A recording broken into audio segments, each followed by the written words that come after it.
નમો હરિઘંટાણં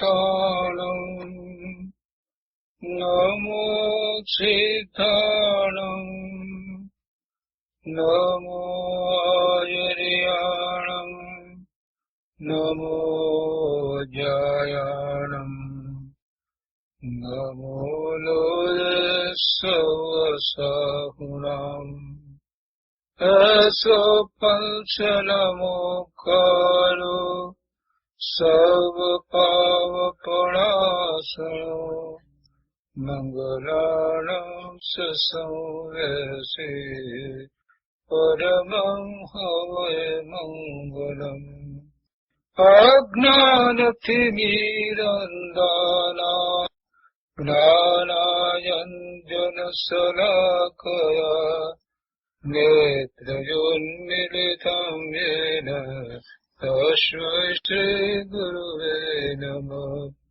मुखादिव्याकुक्षिरत्नम् शब्दजितभरयात्मजम् राजचन्द्रहं वन्दे तत्त्वलोचनदायकम् प्रभु तत्त्वलोचनदायकम्।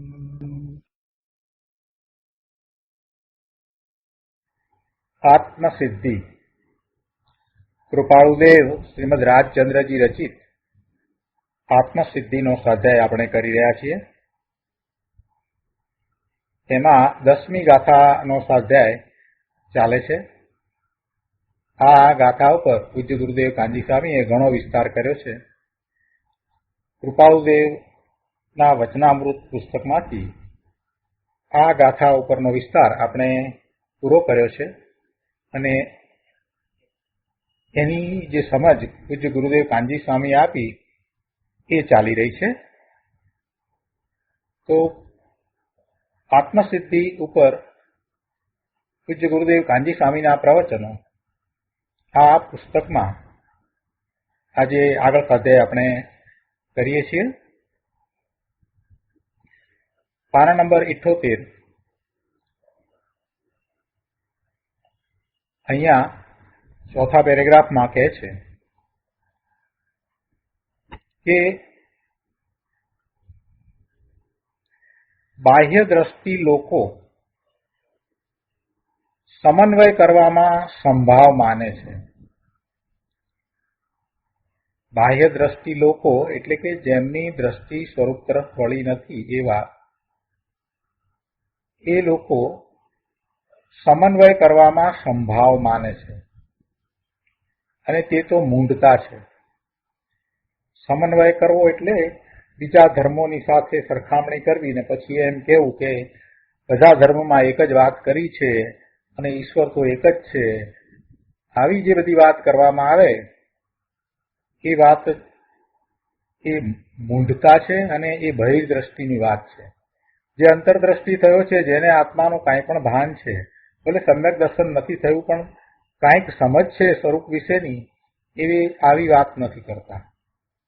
બધા ધર્મ સરખા ને ઈશ્વર એક જ છે ને ઈશ્વરની ઈચ્છા વિના જગતમાં પાંદડું પણ હલે નહીં ને બધું ઈશ્વર કરે છે ને આવી બધી જે વાત કરે છે અને તમારા ધર્મમાં તમે આને ઈશ્વર કહો છો ને અમે આને ઈશ્વર કહીએ છીએ ને બધા સરખા છે ને આ વાત જે છે, આવો સમન્વય જે અને એને એ સંભાવ માને કે બધા ધર્મ સરખા એવો સંભાવ. તો ગુરુદેવ સમજાવે છે કે ભાઈ આ તો મૂંઢતા છે, નરી મૂંઢતા છે, બીજું કાંઈ નથી. અજ્ઞાન છે, મૂંઢતા છે. અજ્ઞાન છે એટલું જ નહીં પણ પાછી મૂંઢતા એટલા માટે કે તમે પ્રયત્ન પણ કરતા નથી. સાચું શું છે એ જાણવાનો પ્રયત્ન ન કરવો, એવા મૂંઢ થઈ અને આમ નામ બોલે જવું કે બધા ધર્મ સરખા છે ને બધા ઈશ્વર સરખા છે ને આવી ગાંડી વાત કરવી એટલે મૂંઢતા કહેવાય. અજ્ઞાનથી પણ આગળ વધીને મૂંઢતા. મૂંઢતામાં તો એવો ભાવ હોય છે કે જાણી બુજીને આગળ હવે કાંઈ કરવા માંગતો જ નથી, એવો પ્રમાદી થઈ ગયો છે મૂંઢ કે ને બધું સરખું. આ મૂંઢતા ગુરુદેવ એ સમજાવે છે કે બાહ્ય દ્રષ્ટિ લોકો સમન્વય કરવામાં સંભાવ માને છે. આવો સંભાવ હોતો નથી ભાઈ, આવા પ્રકારે સંભાવ હોતો નથી. વાસ્તવિક સંભાવ આત્મજ્ઞાન વિના હોતો જ નથી. ખોટાને ખોટો મત કહેવો એ દ્વેષ થઈ જતો નથી, અને સાચાને સાચો કહેવો એટલે રાગ પણ થતો નથી. જેને આત્મજ્ઞાન છે એ ખોટા મતને ખોટો કહે છે. એમાં કોઈ વ્યક્તિને ખોટી કે ખરાબ કહે છે એમ નહીં, પણ એ મત, એ માન્યતા જો ખોટી છે તો ખોટી છે. અને ખોટી કોના આધારે ઠરાવે છે? જીનેશ્વર ભગવાનની વાણીમાંથી જે જ્ઞાન આવ્યું છે એના આધારે એ ખોટી ઠરાવે છે. અને કોણ એ ખોટી ઠરાવી શકે? કે જેને આત્મજ્ઞાન છે તે એ વાતને ખોટી ઠરાવી શકે. એટલે બહિર્દ્રષ્ટિને તો ભાન જ નથી.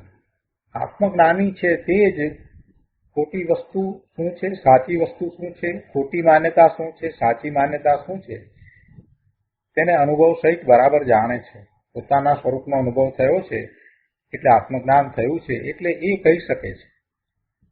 અને એને સંભાવ હોય છે, એને સંભાવ હોય છે. અને એના સંભાવ સંબંધી આપણે પહેલા પણ વાત કરી છે કે જીવને એ પર્યાય રૂપે નથી જોતો, જીવને જીવ દ્રવ્ય તરીકે જુએ છે. એ હાથીનો જીવ હોય કે કીડીનો જીવ હોય, કે નરકનો જીવ હોય કે દેવનો જીવ હોય, કે મનુષ્યનો જીવ હોય કે વનસ્પતિનો જીવ હોય, એ જીવ માત્ર જીવ છે એવી દ્રષ્ટિ જ્ઞાનીની હોય છે. અને એને સમભાવ કહેવામાં આવે છે. વળી પૂતગળ દ્રવ્ય છે તો પૂતગળને દ્રવ્ય તરીકે જ જુએ છે, એટલે પૂતગળ પરમાણુ એ પૂતગળ જ છે. પછી એ સ્કંદ બની અને વિવિધ પ્રકારની રચનાઓ હોય તો એમાં એ કાંઈ રંજિત થતો નથી, આકર્ષાતો નથી કે આ કોમ્પ્યુટર છે તે સારું છે ને આ બીજી વસ્તુ જે છે તે નકામી છે ને આ કાર છે તે સારી છે ને આવું બધું કાંઈ એને હોતું નથી. એ પૂતગળના સ્કંદને પૂતગળના સ્કંદ તરીકે જ જુએ છે ને પૂતગળ પરમાણુ છે તે અચેતન જળ છે, એ રૂપી પદાર્થ છે, બસ એને એમ જ જાણે છે. એટલે એને એમાં ક્યાંય આકર્ષણ થતું નથી, એનાથી એ કોઈ રીતે રંજિત થતો નથી, એમાં એ કોઈ રીતે ઇષ્ટ બુદ્ધિ કરતો નથી. એવો સંભાવ છે. પદાર્થો જેવા છે તેવા જ જાણવા એ સંભાવ છે. જીવને જીવ તરીકે જાણવા, ક્ષય દ્રવ્યને જેમ છે તેમ યથાર્થ જાણવા એ સંભાવ છે. અને જીવ દ્રવ્યનો અજીવ સાથેનો એટલે કે પૂતગળ સાથેનો જે સંબંધ છે એ સંબંધને કારણે જે પર્યાયો થાય છે તો એને પર્યાય તરીકે જ જાણવી, એને જીવ તરીકે નહીં જાણવા, આવી સાચી માન્યતા હોય છે એને સંભાવ હોય. આ જાણતો નથી એવો બહિર્દ્રષ્ટિ એને ક્યાંથી સંભાવ હોય? એટલે એ વાત અહીંયા સ્પષ્ટ કરી છે કે બાહ્ય દ્રષ્ટિ લોકો સમન્વય કરવામાં સંભાવ માને છે, અને એ તો નરી મૂંઢતા છે, બીજું કાંઈ નથી. વાસ્તવિક સંભાવ તો આત્મજ્ઞાન વિના સંભવિત જ નથી.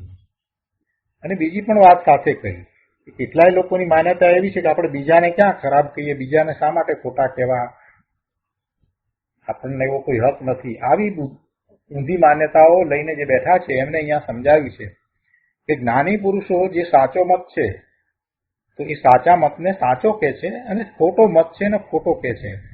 પણ એમ નથી કે આ જીવ ખોટો ને ખરાબ છે એમ ક્યારેય કોઈ કહેતું નથી.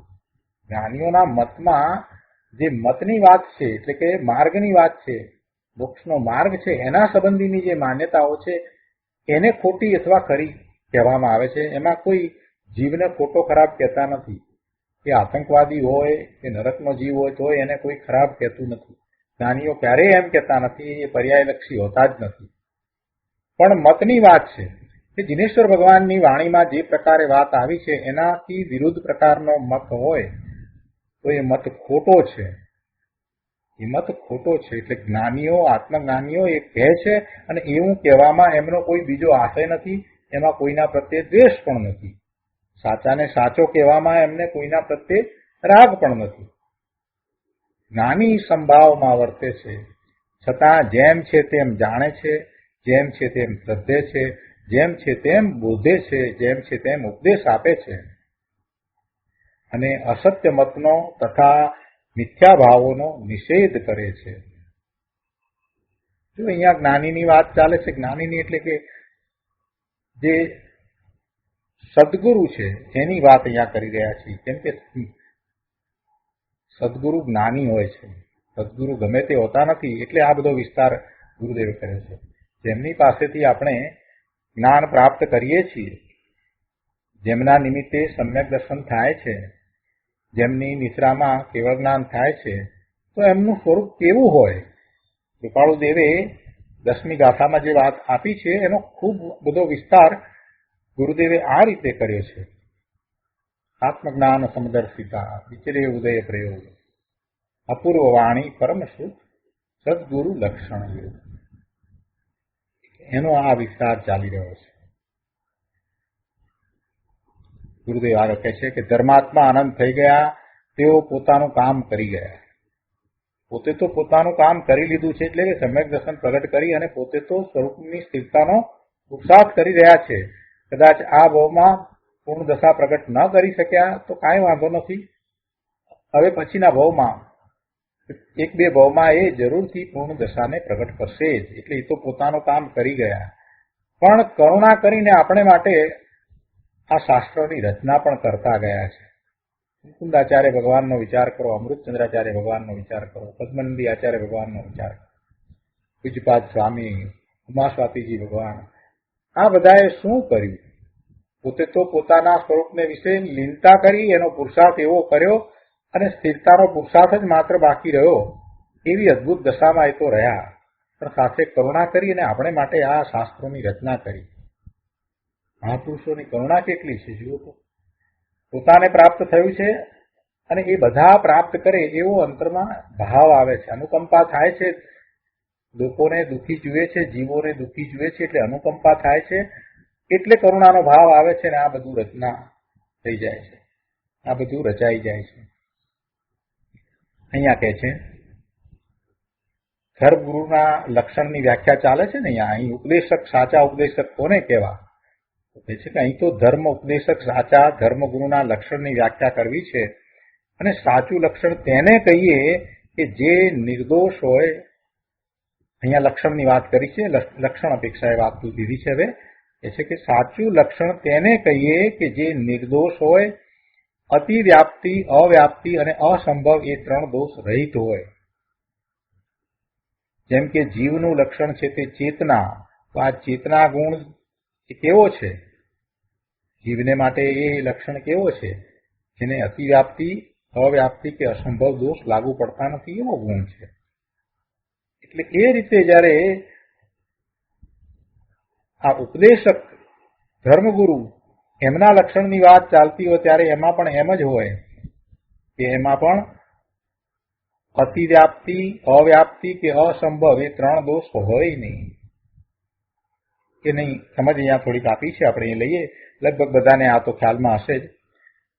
કોને અતિવ્યાપ્તિ કહેવાય, કોને અવ્યાપ્તિ કહેવાય અને કોને અસંભવ દોષ કહેવાય. આ 3 દોષ કોને કહેવાય એ અહીંયા સમજ આપી છે.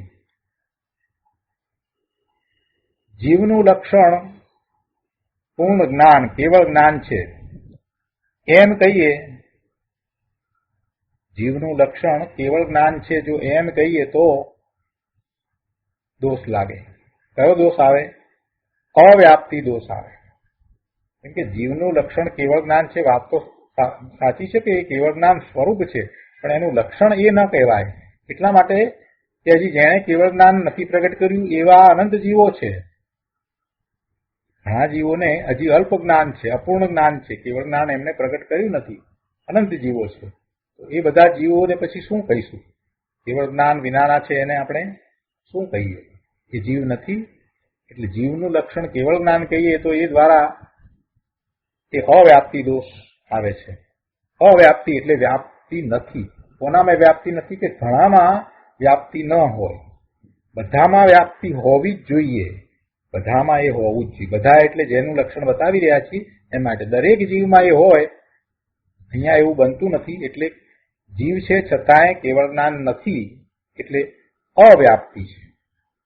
એટલે અવ્યાપ્તિ છે. જીવનું લક્ષણ આપણે અરૂપી કહીએ કે જીવનું લક્ષણ અરૂપી, અરૂપી હોય તે જીવ એમ કહીએ તો પણ બરાબર નથી. કેમ કે એમાં અતિવ્યાપ્તિ દોષ લાગુ પડે. અતિવ્યાપ્તિ એટલે બીજાઓને પણ એ દોષ લાગુ પડે. બીજાઓ એટલે કોણ? કે જીવ સિવાયના બાકીના 5 જે દ્રવ્ય છે એમાંના 4 છે એ અરૂપી છે. ધર્માસ્તિકાય, અધર્માસ્તિકાય, આકાશ અને કાળ એ પણ અરૂપી છે. તો અરૂપી કહેતા જીવ એ માત્ર એવો કઈ ખ્યાલ આવતો નથી. એટલે જીવનું લક્ષણ અરૂપી કહેવામાં આવે તો અતિવ્યાપ્તિ દોષ આવે છે. બીજા 4 જે જળ દ્રવ્યો છે એ પણ અરૂપી છે. હવે જો જીવનું લક્ષણ, ત્રીજી વાત છે કે જીવનું લક્ષણ જળ કહીએ તો અસંભવ દોષ આવે. કેમ કે કોઈ જીવમાં આ લક્ષણ છે જ નહીં, અસંભવ છે. જીવની અંદર જળ પણ હોય જ નહીં. જીવ તો ચેતન જ છે. જીવનું લક્ષણ ચેતન કહેવાય, જળ કહેવાય નહીં. જળ કહીએ તો એ અસંભવિત છે, એટલે અસંભવ દોષ લાગે. કારણ કે જીવનો ચેતન પર્યાય જળ થાય નહીં, ક્યારેય એ જળ થાય નહીં. તો અહીંયા તો વાત એ કરવી હતી ગુરુદેવને કે અતિવ્યાપ્તિ, અવ્યાપ્તિ અને અસંભવ એ 3 દોષ રહિત જે લક્ષણ હોય એ સાચું લક્ષણ કહેવાય. કોઈનું પણ સાચું લક્ષણ આ રીતે કહેવામાં આવે. અને ધર્મગુરુના લક્ષણની અહીંયા વાત કરી રહ્યા છીએ. તો પછી ધર્મગુરુનું સાચું લક્ષણ પણ આવું જ હોવું જોઈએ કે જેમાં અવ્યાપ્તિ, અતિવ્યાપ્તિ કે અસંભવ દોષ ન લાગે. અહીંયા 79મા પાના ઉપર ગુરુદેવ સમજાવે છે કે એ રીતે કૃપાળુ દેવે વિશેષપણે શ્રી ગુરુના લક્ષણ અહીંયા કયા છે. આ ગાથાની અંદર એ રીતે આ લક્ષણ દર્શાવવામાં આવ્યા છે. એ લક્ષણોમાં અવ્યાપ્તિ, અતિવ્યાપ્તિ કે અસંભવ એવો દોષ આવતો નથી. એ રીતે કૃપાળુ દેવે અહીંયા કહ્યા છે કે જે મોક્ષ માર્ગના પ્રકાશક હોય એવા છે એ લક્ષણો.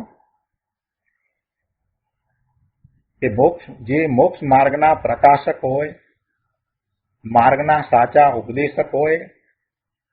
એટલે આ જે સદગુરુ છે ને એની વાત છે. એમનામાં રહેલા લક્ષણ અને એમનામાં રહેલા લક્ષણ સહિત એ કેવા હોય સદગુરુ? તો કહે છે કે જે મોક્ષ માર્ગના પ્રકાશક હોય, માર્ગના સાચા ઉપદેશક હોય. મુખ્યપણે ઉપદેશકની ભૂમિકા 13મું ગુણસ્થાનક છે. એટલે કે સાક્ષાત તીર્થંકર દેવ એવળી ભગવાન સર્વજ્ઞ પરમેશ્વર છે એ 13મા ગુણસ્થાનની દશામાં છે. તો તે મુખ્યપણે ઉપદેશકની ભૂમિકા કહેવાય. ઉપદેશકપણું 13મા ગુણસ્થાને હોય, મુખ્યપણે તો એ જ કહેવાય. અને તે જ સર્વગુણ સંપન્ન આપ્ત પુરુષ છે. તેમનામાં સંપૂર્ણ સત્પુરુષના લક્ષણો છે. તેથી નીચેની ભૂમિકા, એટલે કે 13મા ગુણસ્થાનથી નીચેની ભૂમિકા, એટલે કે વચ્ચેના 7મા ગુણસ્થાનથી 12મા ગુણસ્થાન સુધી વંજક ભાવ કે વિકલ્પ પણ નથી. તદ્દન એક પણ, એટલે કે જ્ઞાતા, જ્ઞેય, જ્ઞાનરૂપ નિજ સ્વરૂપનું એકત્વ વર્તે છે. માટે ત્યાં ઉપદેશકપણું નથી. કહેવાનો આશય એવો છે કે 7મા ગુણસ્થાનના બીજા ભાગમાં જીવ શ્રેણી ચડે છે, શપક શ્રેણી ચડે છે કે ઉપસમ શ્રેણી ચડે છે. એટલે એ તો નિર્વિકલ્પ ધ્યાનમાં જ છે. એ તો પોતાના સ્વરૂપને વિશે રહ્યા છે. એ વખતે કોઈ વંજક ભાવ પણ નથી, કોઈ વિકલ્પ પણ નથી, નિર્વિકલ્પ દશામાં છે. એટલે એ વખતે કોઈ ઉપદેશક પણ હોતું નથી. 13મા ગુણસ્થાનકે પણ પ્રભુ તો પોતે પોતાના સ્વરૂપને વિશે જ સ્થિર થયા છે, છતાંય ઉપદેશક પણ કઈ રીતે કહ્યું? તો કે ઓમકાર ધ્વનિ છૂટે છે ને, ઓમકાર ધ્વનિ છૂટે છે, એ જ્ઞાનનો ધોધ વસી રહ્યો છે, એમ ઉપદેશક પણ છે. પણ આ 7મા ગુણસ્થાનની ભૂમિકાનો વિચાર કરીએ તો 7મા ગુણસ્થાને એ નિર્વિકલ્પ ધ્યાનમાં છે. અને તેથી બધા ગુણસ્થાનોમાં એ ધ્યાનમાં જ હોય છે, નિર્વિકલ્પ દશામાં જ હોય છે. બધા 13મા 14મા બધા ગુણસ્થાનમાં પછી કોઈ વિકલ્પ હોતો જ નથી, સ્વરૂપને વિશે જ હોય છે. પણ છતાંય 13મા ગુણસ્થાનની ભૂમિકાને મુખ્યપણે ઉપદેશકની ભૂમિકા કહેવામાં આવી. તો એમાં કઈ અપેક્ષાએ કહેવામાં આવી કે ઓમકાર ધ્વનિ સ્વયં એ શરીરમાંથી છૂટે છે કે જે શરીરમાં આ 13મા ગુણસ્થાનની દશાવાળા કેવળી પ્રભુનો આત્મા બિરાજી રહ્યો છે. કેવળી પ્રભુનો આત્મા જ્યાં રહ્યો છે એ શરીર, એ પરમ ઔદારિક શરીરમાંથી ઓમકાર ધ્વનિ નીકળે છે, એ દિવ્ય ધ્વનિ નીકળે છે, અને એ દિવ્ય ધ્વનિ દ્વારા જ્ઞાનનો પ્રકાશ થાય છે. એટલે એ મુખ્યપણે ઉપદેશકની ભૂમિકા છે. અને એમાંથી જે જ્ઞાનના ધોધ વહી રહ્યા છે એ પૂર્ણ દશા થયા પછીથી જ્ઞાનના ધોધ વહી રહ્યા છે. એટલે એ નિમિત્તે તો કેવળ જ્ઞાન પણ થાય, એ નિમિત્તે તો કેવળ જ્ઞાન પણ થાય. એટલા માટે એ મુખ્યપણે ઉપદેશકની ભૂમિકા છે. આગળ કહે છે કે પણ તેની નીચેની ભૂમિકામાં છઠ્ઠા ગુણસ્થાન વર્તી મુનિ યથાર્થ મોક્ષ માર્ગ ઉપદેશક હોઈ શકે. છઠ્ઠા ગુણસ્થાનની દશામાં મુનિ, જે છઠ્ઠા ગુણસ્થાનની દશામાં છે એ સાતમે ગયો છે અને પછી પોતાના સ્વરૂપમાંથી બહાર આવે છે તો છઠ્ઠું ગુણસ્થાન છે. જો ચોથા ગુણસ્થાનથી કે પાંચમા ગુણસ્થાનથી છઠ્ઠા ગુણસ્થાને જવાતું નથી. ચોથા કે પાંચમા ગુણસ્થાનથી તો સાતમા ગુણસ્થાને જ જવાય.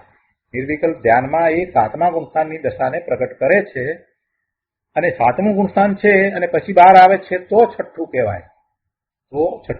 ભલે પછી બાહ્યમાં એને છઠ્ઠા ગુણસ્થાન જેવી દશા હોય, એટલે કે બાહ્ય આચાર એવા હોય, ચોખ્ખા આચાર હોય, ચોખ્ખું દ્રવ્યલિંગ હોય, નગ્ન દિગંબર મુનિપણું હોય, 28 મૂળ ગુણ સહિતની એવી ચોખ્ખી દશા હોય, છઠ્ઠા ગુણસ્થાનમાં હોય એવી જ હોય.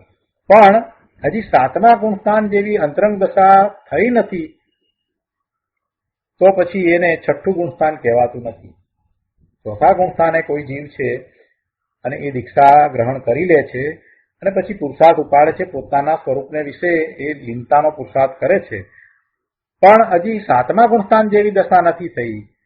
કદાચ ચોથા કે પાંચમા ગુણસ્થાન જેવી અંતરંગ દશા વર્તે છે અને બાહ્યમાં છઠ્ઠા ગુણસ્થાન જેવી દશા વર્તે છે તો પણ એને છઠ્ઠું ગુણસ્થાન કહેવાતું નથી. આ વાતની સ્પષ્ટતા ગુરુદેવે બહુ સરસ રીતે કરી છે. અને એવા જીવ પોતે શીઘ્ર વિશેષ ઉગ્રતાથી પુરુષાર્થ કરી અને સાતમા ગુણસ્થાનની અંતરંગ દશાને પ્રગટ કરી જ લે છે અને પછી જ્યારે બહાર આવે છે ત્યારે એ છઠ્ઠું ગુણસ્થાન કહેવાય છે.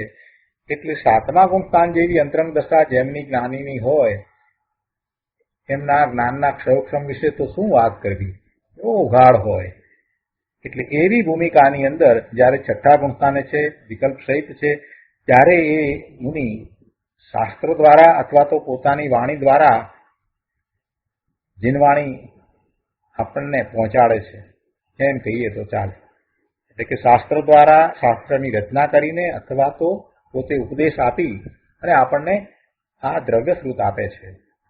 અને એવા દ્રવ્યશ્રુતનો અભ્યાસ કરી આત્મસાત કરી એને બરાબર જેમ છે તેમ ગુરુની નિશ્રામાં સમજી અને પછી પ્રયોગ કરવામાં આવે તો એવું જ ભાવશ્રુત પ્રગટ થાય. તો અહીંયા કહે છે કે તેઓ પૂર્વાપર અવિરોધપણે સર્વજ્ઞના ન્યાયને ગુરુ પરંપરાથી જાણે છે. છઠ્ઠા ગુણસ્થાનની દશામાં છે તેમની વાત કરી છે કે તેઓ પૂર્વાપર અવિરોધપણે, કોઈ પ્રકારનો વિરોધ છે જ નહીં. પૂર્વે કહેલું કથન અને પછી કહેલા કથનમાં ક્યારેય વિરોધાભાસ આવે નહીં. એમ પૂર્વાપર અવિરોધપણે સર્વજ્ઞના ન્યાયને ગુરુ પરંપરાથી જાણે છે, તેથી ઉપદેશ આપી શકે છે. અન્ય જીવોને ધર્મ પામવામાં નિમિત્ત છે અને તેમને પ્રધાનપણે માર્ગ ઉપદેશકપણું છે. તો છઠ્ઠા ગુણસ્થાનની દશામાં આવું ઉપદેશકપણું છે. એટલે એ છઠ્ઠા ગુણસ્થાનની ભૂમિકામાં છે એ સાચા સદગુરુ હોય. આગળ કહે છે કે પરમ સદગુરુ શ્રી સર્વજ્ઞ તીર્થંકર દેવ 13મે ગુણસ્થાનકે વર્તે છે. એ તો પરમ, એ તો મુખ્યપણે છે જ. તેઓ સંપૂર્ણ વિતરાગ અને કેવળ જ્ઞાન સંપન્ન પરમાત્મા પૂર્ણ શુદ્ધ સ્વરૂપ સ્થિત છે. એવા શ્રી તીર્થંકર આદિ વિશે પરમ સદગુરુપણું ઘટે છે. એટલે કે એ પરમ સદગુરુ છે, આપણે માટે એ પરમ સદગુરુ છે અને એવો જ ભાવ હોવો જોઈએ. તીર્થંકર ભગવાન પ્રત્યે, કેવળી ભગવાન પ્રત્યે આપણને એ પરમ ગુરુનો ભાવ અંદરમાંથી આવવો જોઈએ. પરમ સદગુરુ છે એવો ભાવ હોવો જોઈએ કે જેમની નિશ્રામાં સમ્યક દર્શન તો પ્રાપ્ત થાય પણ કેવળ જ્ઞાન પણ પ્રાપ્ત થાય. આગળ કહે છે કે તથાપિ છઠ્ઠા ગુણ સ્થાનકે વર્તતા મુનિ સંપૂર્ણ વિતરાગતા અને કેવળ પદ મોક્ષ દશાના ઉપદેશક છે અને તે દશા અર્થે જેમની પ્રવર્તના એટલે પુરુષાર્થ છે. જો કોઈને એમ થાય કે છઠ્ઠા ગુણસ્થાનની દશામાં છે અને કેવળ જ્ઞાન પોતે હજી પ્રગટ કર્યું નથી, તો કેવળ જ્ઞાન સંબંધીનો ઉપદેશ એ કેવી રીતે આપી શકે જે હજી એમણે પ્રગટ નથી કર્યું? તો પ્રશ્ન થવો જોઈએ ને.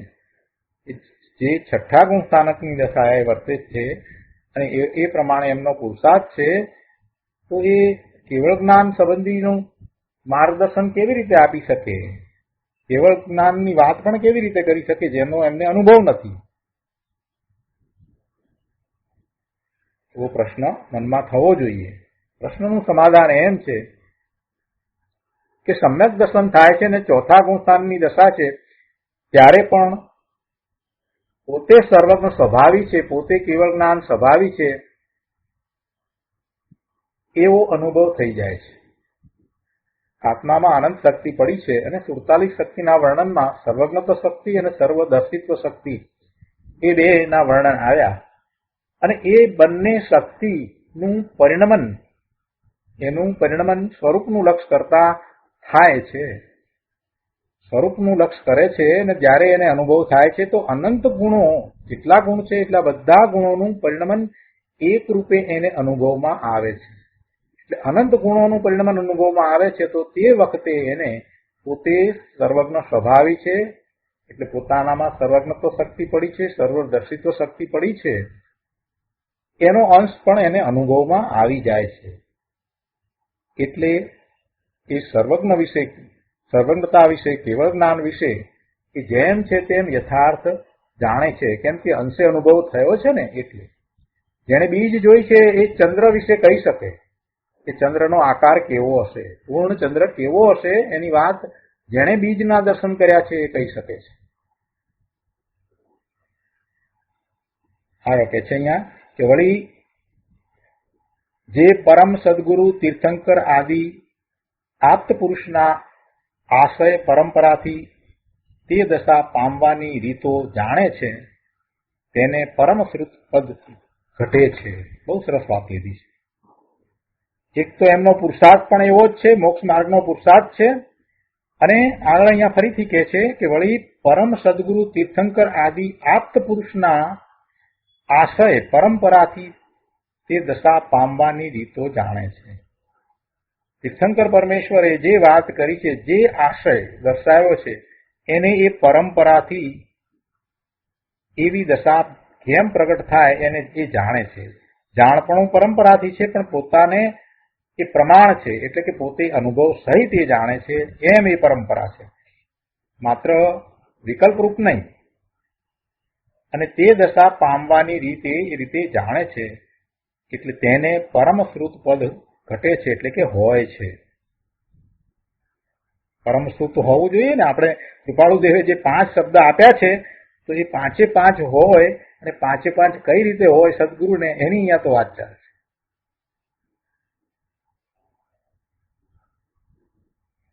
અપૂર્વ વાણી પરમશ્રુત, તો પરમશ્રુતની વાત આ લીધી.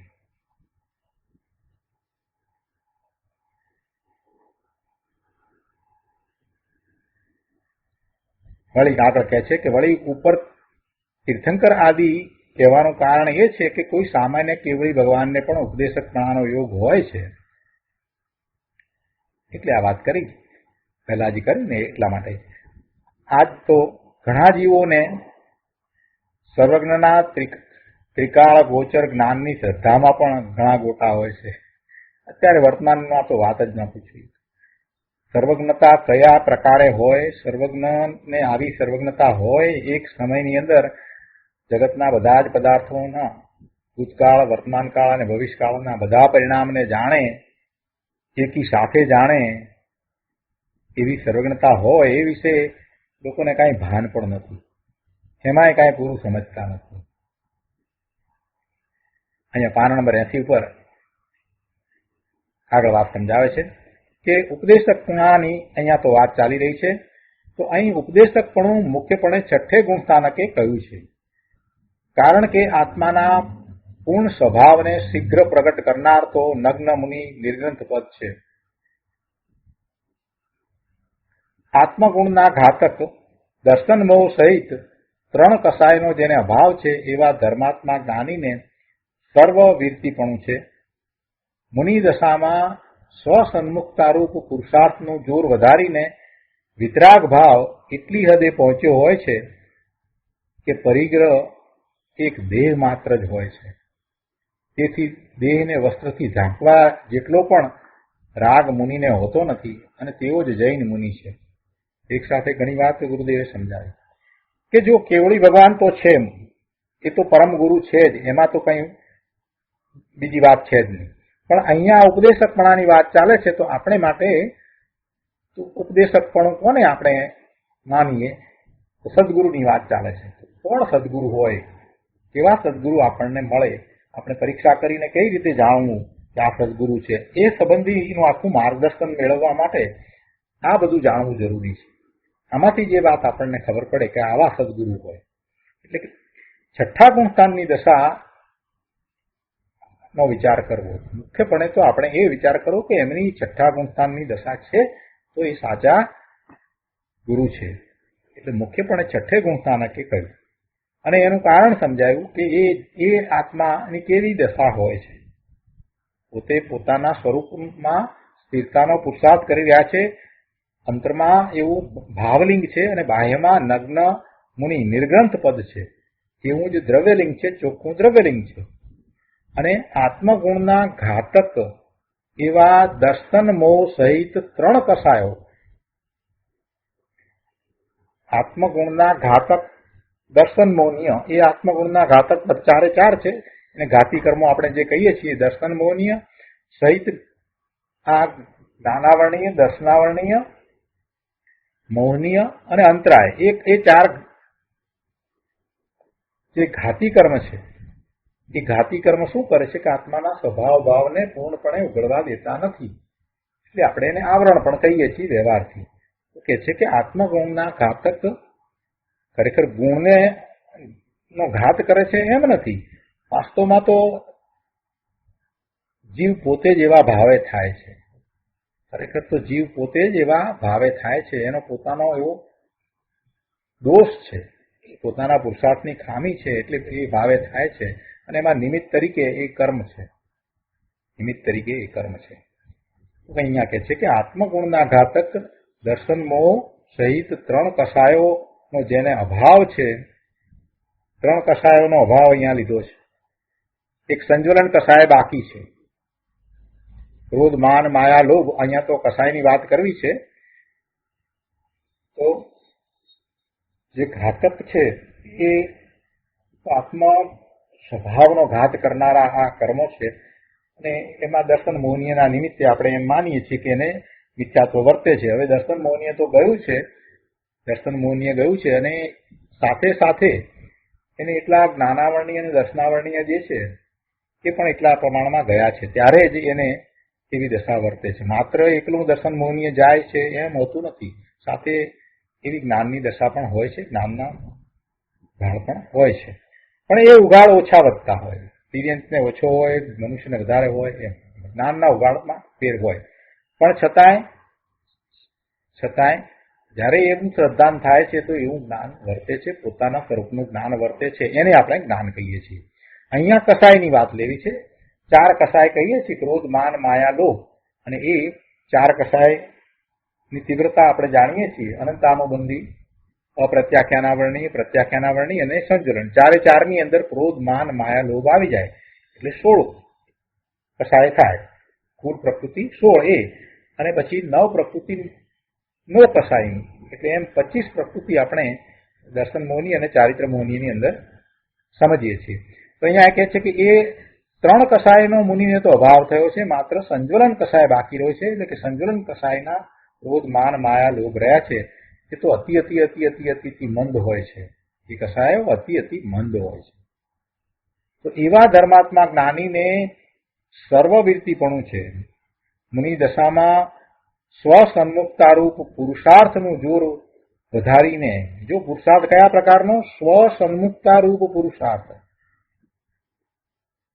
કેટલાય લોકો સમજ્યા વગર કહે છે કે ના, તપ કર્યું, બસ ભગવાને તપ કર્યું ને ભગવાન થયા. આ બધા તપ કરે ને ભગવાન થાય, ને તપ એટલે બાહ્ય તપને તપ માને. જો આમાં તો એવી વાત જ નથી. અહીંયા તો શું કહે છે કે સ્વસન્મુક્તારૂપ પુરુષાર્થનું જોર વધારીને એ વિતરાગ ભાવને એટલી હદે પહોંચાડે છે કે છેવટે એ પોતાના સ્વરૂપને વિશે સ્થિર થાય ને કેવળ જ્ઞાન પ્રગટ કરે. અને એ જ તપ છે. પોતાના સ્વરૂપને વિશે સ્થિરતા જે કરે છે એ તપ છે. પછી બાહ્યમાં એ ઉપવાસ થાય છે એ વાત જુદી છે. અને એમાં કઈ આટલા ઉપવાસ થાય એટલે તપ થયું એવું કઈ હોતું નથી. પોતાના સ્વરૂપ વિશે એકાગ્રતાનો પુરુષાર્થ કરે અને એમાં સ્થિરતાનો પુરુષાર્થ કરે તો 2 ઘડીની અંદર, અંતર્મુહૂર્તની અંદર, એ 7મા ગુણસ્થાનથી 10મે ને પછી બીજી 2 ઘડીની અંદર તો 12મે ને અડધા દિવસની અંદર તો કેવળ જ્ઞાન પ્રાપ્ત કરી લે. આખો દિવસ એ ન થાય. તો તમે જે ઉપવાસ કહો છો કે આટલા ઉપવાસ, ઘોર તપ કર્યું, મહિનાના ઉપવાસ, એવા કઈ મહિનાના ઉપવાસ થાય તો કેવળ જ્ઞાન થાય એવું છે નહીં. ખોટી માન્યતાઓ છોડી દે. કેમ કે જ્ઞાની પુરુષની અંતરંગ દશાને આપણે જાણતા નથી ને બાહ્યમાં જે જોઈએ છે અને એને આપણે માત્ર અનુસરીએ તો કાંઈ ધર્મ થતો નથી. કોઈ ડોક્ટર જતા હોય સ્ટેથોસ્કોપ ભરાવી અને અપ્રોન પહેરીને, તો આપણે પણ અપ્રોન પહેરી લઈએ સફેદ અને સ્ટેથોસ્કોપ ભરાવીએ એટલે કાંઈ ડોક્ટર થઈ જવાતું નથી. મુનિના બાહ્ય તપને જોઈને આપણે પણ ઉપવાસ કરી નાખીએ તો કાંઈ ધર્મ થાય નહીં. શુભ ભાવ હોય તો બહુ તો પુણ્યનો બંધ પડે, નહીતર મોટે ભાગે તો અભિમાનમાં પાપનો બંધ પડે એવું બને. પુરુષાર્થ ક્યાં છે? પુરુષાર્થ તો સ્વરૂપને વિશે છે. મુનિ દશામાં શેનો પુરુષાર્થ છે? સ્વરૂપમાં સ્થિર થવાનો પુરુષાર્થ હોય છે. તો કહે છે કે મુનિ દશામાં સ્વસન્મુખતા રૂપ પુરુષાર્થનું જોર વધારીને વિતરાગ ભાવ એટલી હદે પહોંચ્યો હોય છે કે પરિગ્રહ એક દેહ માત્ર જ હોય છે. કૃપાળુદેવે પણ આ વાત કહી છે. એક દેહ માત્ર જ પરિગ્રહ હોય, બીજું કાંઈ પરિગ્રહ હોય નહીં.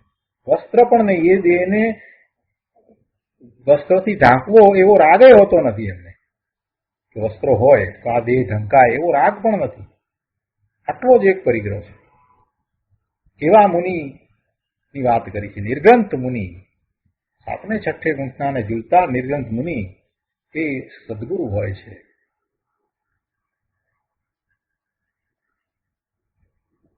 એના પછીના પેરેગ્રાફમાં 7મી લીટીમાં અહીંયા કહે છે કે શ્રી તીર્થંકર આદિ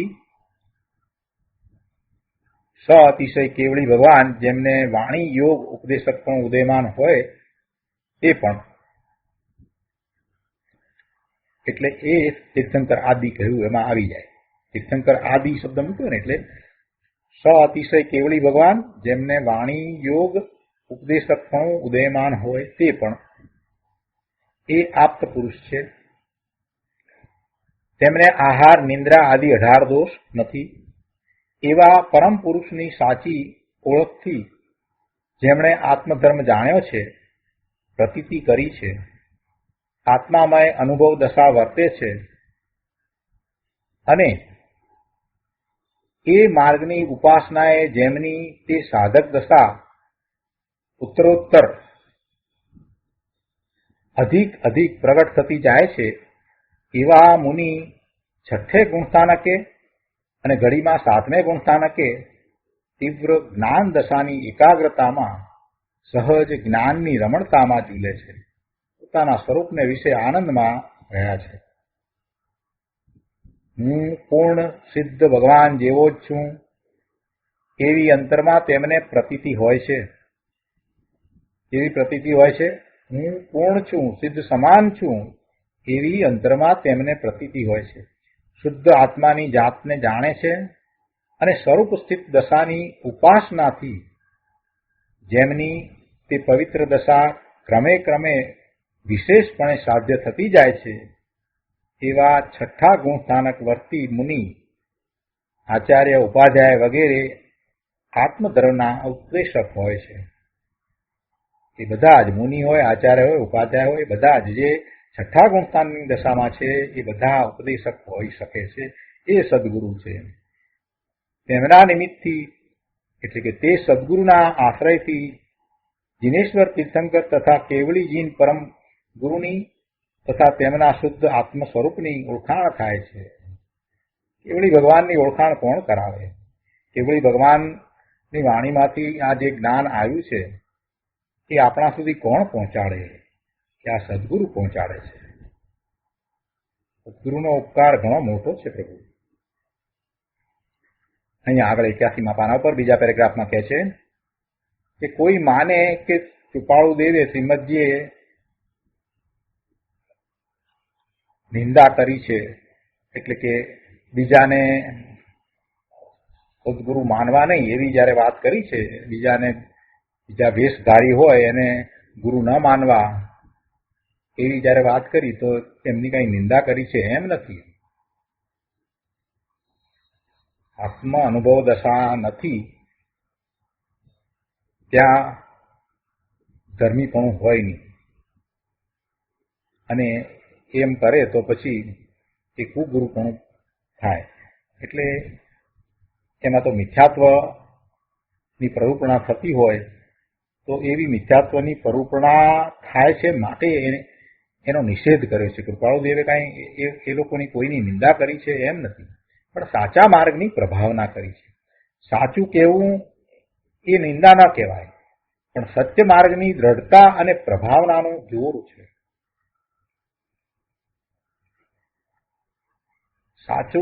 તમે સાચું કહો છો તો તમારી પાસે એને માટેનો આધાર હોવો જોઈએ. આધાર એટલે ક્યાંથી આધાર હોય? જિનેશ્વર ભગવાનની વાણી એ આધાર હોય. એના આધારે તમે વાત કરતા હો કે આ સાચું છે ને આ ખોટું છે તો વાત બરાબર છે, પણ તમે તમારી મતિ કલ્પનાએ કોઈને ખોટા પાડવા જાઓ એમ પણ ન ચાલે. એ પણ ધ્યાન રાખવું. અહીંયા તો જ્ઞાની પુરુષ છે એટલે એમને તો એવો પ્રશ્ન જ નથી. એ તો જિનેશ્વર ભગવાનની આજ્ઞા અને આમન્યામાં જ હોય છે. સમ્યક દ્રષ્ટિ ખોટી દ્રષ્ટિવાળાનો બરાબર નિષેધ કરે તે જ તેની ખરી પ્રમાણિકતા છે. એટલે દ્રષ્ટિવાળાનો એટલે કે જેની જે દ્રષ્ટિ છે એનો ખોટી માન્યતા છે એનો નિષેધ કરે છે. કોઈ જીવનો નિષેધ કરે કે કોઈ જીવને નિંદે છે એમ નહીં. જે એની ખોટી વાત છે, એની ખોટી ઊંધી શ્રદ્ધા છે એનો નિષેધ કરે છે. અને એમ ન કરે અને એને પણ એમ માને કે ના એ પણ ઠીક છે તો પછી એ સમ્યક દ્રષ્ટિ કહેવાય નહીં. એ તો મૂંઢ દ્રષ્ટિ થઈ જાય. કોઈ વ્યક્તિનો નિષેધ નથી, પણ ખોટી માન્યતાનો નિષેધ છે. ધર્માત્મા ખોટાનો નિષેધ કરે છે છતાં તેને સમ્યક સંભાવ વર્તે છે.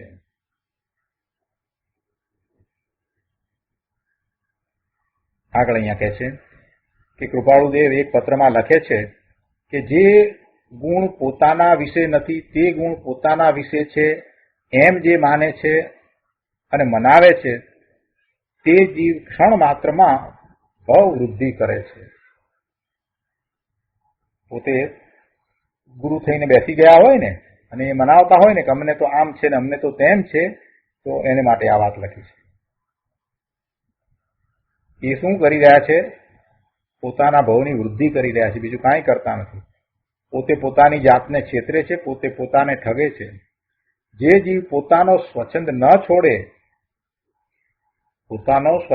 છોડે અને કહે કે હું જાણું છું અને ઊંધી દ્રષ્ટિ ઊંધી માન્યતામાં મિથ્યા સંતોષ માનીને બેસી જાય, તેને કોઈ પણ કાળે સાચું સમજવાનો વખત આવતો નથી. એને રખડવાનો સમય વધી જાય છે.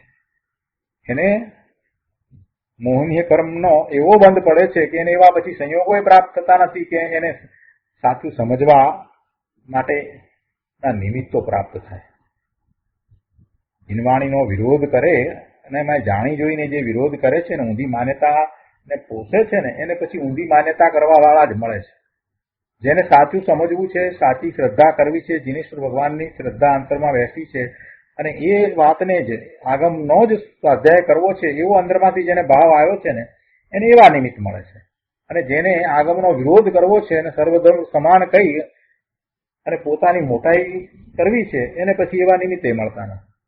એ સાચું જીવનમાં આ જીવનમાં તો પામતા નથી, પણ ભવિષ્યમાં એમને એવો સંયોગ મળતો નથી. ભવિષ્યમાં જ્યાં જન્મ થાય ત્યાં એવું કાંઈ એમને મળતું નથી. પ્રભુની વાણી મળતી પણ નથી. કોઈ રીતે પ્રભુની વાણી મળતી નથી. શાસ્ત્ર દ્વારાય મળતી નથી, ગુરુ દ્વારાય મળતી નથી. એટલે પોતે સ્વચ્છંદે વર્તે અને પોતાની ઊંધી માન્યતાઓને બીજાને મનાવે અને પોતે એવો ગુરુ થઈને બેસી જાય છે, એને તો આનંદ ભાવ થાય છે.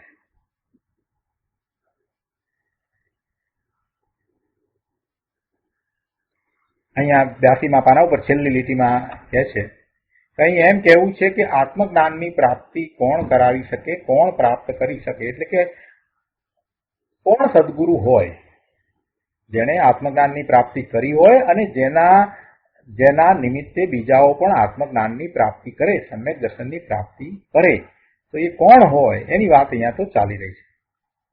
ઓકે છે એના જવાબમાં 82મા પાના ઉપર કે જે કોઈ યથાર્થ અવિરોધી જ્ઞાની હોય તે આત્મજ્ઞાનની પ્રાપ્તિ કરાવી શકે. જે કોઈ યથાર્થ અવિરોધી જ્ઞાની હોય તે આત્મજ્ઞાનની પ્રાપ્તિ કરાવી શકે. અહીંયા અવિરોધી શબ્દ મૂક્યો છે ને જ્ઞાનીની આગળ, યથાર્થ અવિરોધી જ્ઞાની હોય જેના વચનની અંદર ક્યાંય વિરોધાભાસ લાગે નહીં. જ્ઞાની પુરુષના વચનમાં ક્યારેય વિરોધાભાસ આવે જ નહીં, એમને ક્યારેય ગૂંચવાડો થાય જ નહીં, આમ હશે કે તેમ હશે શંકાઓ થાય જ નહીં.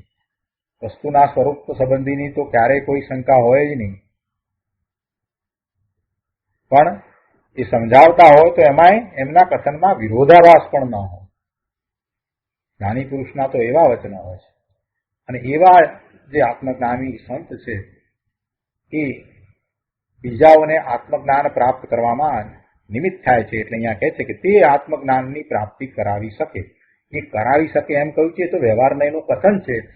દરેક જીવે પોતે જાતે જ પુરુષાર્થ કરીને આત્મજ્ઞાનની પ્રાપ્તિ કરવાની હોય છે અને એવી પ્રાપ્તિમાં એને દેવ ગુરુ શાસ્ત્રના નિમિત્ત હોય છે. તો અહીંયા ગુરુની વાત ચાલી રહી છે કે કેવા ગુરુનું નિમિત્ત હોય. તો આવા ગુરુ હોય કે જેમના વચનો અવિરોધ પૂર્વક જ્ઞાન સહિત જીનેશ્વર ભગવાનની આજ્ઞાને આમન્યા પૂર્વકના હોય. એમની આમન્યામાં રહીને, આજ્ઞામાં રહીને એ કથની કરે. એનાથી વિપરીત વાત ક્યારેય આવે નહીં. પૂર્વાપરે કોઈ કથનમાં વિરોધાભાસ પણ હોય નહીં. જે નયનું કથન હોય એ નયના કથનને એ રીતે જ મૂલવે. એકાંતે કોઈ કથન કરે જ નહીં. છે કે તેની પાસેથી એટલે કે ગુરુ આજ્ઞાથી જીવ આત્મતત્વ એટલે દ્રવ્ય ગુણ પર્યાય જેમ છે તેમ જાણી પોતાનો આનંદ જે શક્તિ રૂપે અંદરમાં પડ્યો છે તેમાંથી પોતાના બળ એટલે પુરુષાર્થથી એને પ્રગટ કરે છે. મોક્ષ માર્ગનો ઉપદેશક કોણ હોઈ શકે તે વિશે આગળ કહેવાયું છે. અત્રે એમ કહેવું છે કે ચોથું ગુણ સ્થાનક એટલે આત્મજ્ઞાન દશા વિના તો ઉપદેશક પણ હોઈ શકે જ નહીં. આત્માની અવિરોધ શ્રદ્ધા જ્ઞાન વિના કોઈ ધર્મ ઉપદેશક થઈને જગતને આત્માનો ઉપદેશ આપે તો પોતે જ પોતાનું અહિત કરનાર છે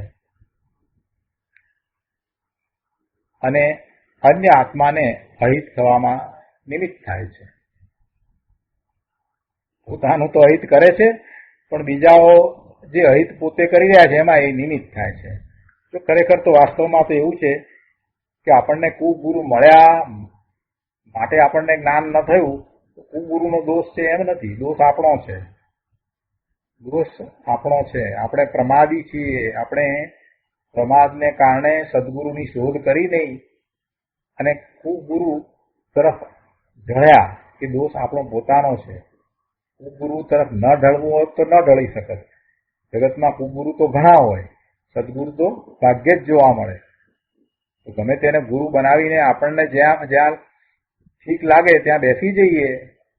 કોઈક આપણનું માન રાખતું હોય, આપણો માન કસાય પોસાતો હોય એટલે આપણે એ જગ્યાએ જઈએ અને ત્યાં બેસીએ. મોટા ભાગનાનું આવું જ છે. મોટાભાગનાઓનું આવું જ છે. અમારા ગુરુ આ કરીને એ જ્યાં ત્યાં જે જગ્યાએ જાય છે ને એ ગુરુ એને પંપાળતા હોય છે. એ મિથ્યા દ્રષ્ટિ ગુરુ પણ એને પાછા પંપાળતા હોય એટલે આને ગમે છે કે આ બરાબર છે, આવો આવો ભાઈ આવો, તમે આવી ગયા, બહુ સારું થયું, તમારા વગર બધું અહીંયા અધૂરું હતું. અને પછી એ ખોટું બોલે સાચું બોલે બધી હા એ ગુરુ છે એટલે એમને એમના સ્વાર્થ છે તો એમના સ્વાર્થ સાધવા માટે થઈને આને રાખે છે. આવું અંદરો અંદર ચાલે છે. એટલે બંને જણા પોતાનું અહિત કરી રહ્યા છે. સદગુરુ પાસે જતા આવું કાંઈ હોતું નથી. સદગુરુને કોની પડી છે?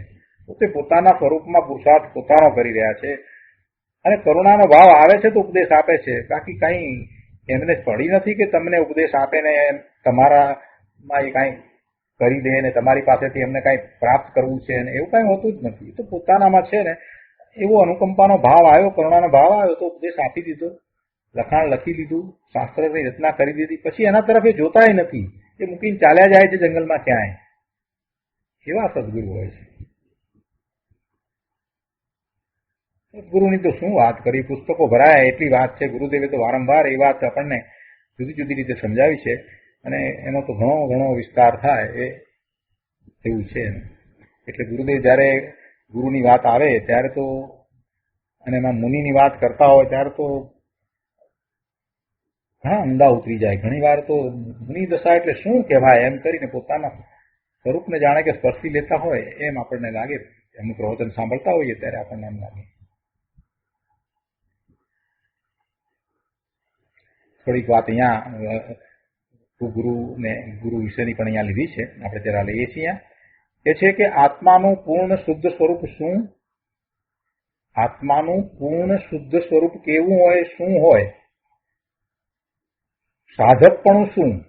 પૂર્ણ સ્વરૂપની પ્રાપ્તિ કરવી છે તો પોતે સાધક થયો છે તો એવું સાધકપણું કોને કહેવાય? જ્ઞાન દશામાં નિર્દોષતા શું? આ બધાના ભાન વિના આત્મધર્મના ઉપદેશની પ્રરૂપણા કરવી તે પ્રત્યક્ષ ગુરુપણું છે. જેને આનું ભાન નથી, આત્માના સ્વરૂપનું શુદ્ધ સ્વરૂપનું ભાન નથી, સાધક કોને કહેવાય, સાધકની કેવી દશા હોય, અને જ્ઞાન દશામાં નિર્દોષતા શું? જ્ઞાન દશામાં નિર્દોષતા એટલે કૃપાળુદેવ જેવા જ્ઞાની પુરુષને આપણે બાહ્યમાં હીરાનો વેપાર કરતા જોઈએ તો શું એમને દોષ આવી જતો હશે? કે પોતે જ્ઞાન દશામાં એમની નિર્દોષતા જળવાઈ રહેતી હશે? એમની જ્ઞાન દશા નિર્દોષપણે જળવાઈ રહે છે. એ ભલે ને હીરાના વેપારમાં દેખાય તો શું છે? આ બધી વાત પણ જે જાણતા નથી, એને અનુભવ ન હોય, એ આ વાત ક્યાંથી જાણે? અને છતાંય એ એમ માને કે અમે ગુરુ છીએ તો એ ગુરુ નથી પણ એ કુગુરુ છે એમ અહીંયા તો કેવું છે. ઘણા જીવો આત્માના નામે કંઈ કંઈ ખોટી શ્રદ્ધામાં સંતોષ માનીને બેઠા હોય છે. મનના યોગની ક્ષમતાથી આત્મધર્મ માની બેઠા હોય છે. મનની શાંતિ થોડીક હોય ને એટલે એમ માને કે અમે આત્મામાં છીએ. સાધારણ મનની સ્થિરતા થઈ કે પોતાને માર્ગની પ્રાપ્તિ થઈ છે એમ માની બેસે. જો સાધક દશામાં ક્યાં ક્યાં ભૂલ હોય છે એ સમજાવ્યું છે. આવી દશા આપણને પણ ઘણી વાર થાય. અંદરમાંથી એવો ઉત્સાહ આવ્યો હોય અને પછી બસ શાંત ચિત્તે બેસી રહીએ એટલે આપણને એમ લાગે કે પહેલા જે ઉત્સાહ આવ્યો એટલે એકદમ કંઈક થયું અને પછી હવે હું મારા સ્વરૂપમાં પહોંચી ગયો. પણ એમ નથી. અહીંયા એ વાત સમજાવી છે કે સાધારણ મનની સ્થિરતા થઈ કે પોતાને માર્ગની પ્રાપ્તિ થઈ છે એમ માની બેસે અને માર્ગમાં અજ્ઞાનમાં રોકાઈ રહે છે. કેટલાક લોકો બાહ્ય ત્યાગ દ્વારા ધર્મ માને છે, એના દ્વારા એ વૈરાગ્ય માને છે, તો એ બધું પણ બરાબર નથી. સાચું શું છે એનું તો ઘણું વર્ણન કર્યું. જ્ઞાની પુરુષની કેવી દશા હોય એનું ઘણું વર્ણન કર્યું અને એ બધી વાતને આપણે ઘણી સારી રીતે સમજ્યા છીએ. પણ આ ગાથા જ એવી છે કે જેની અંદર 5 વાત લેવામાં આવી, એટલે એક એક વાતને લઈ અને વિચાર કરીએ તો ઘણો વિસ્તાર થાય એવી આ બધી વાતો છે.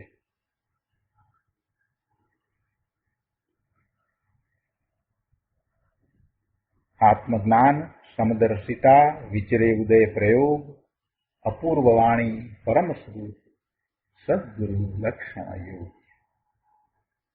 તો આજનો સ્વાધ્યાય આપણે અહીંયા સુધી રાખીએ છીએ.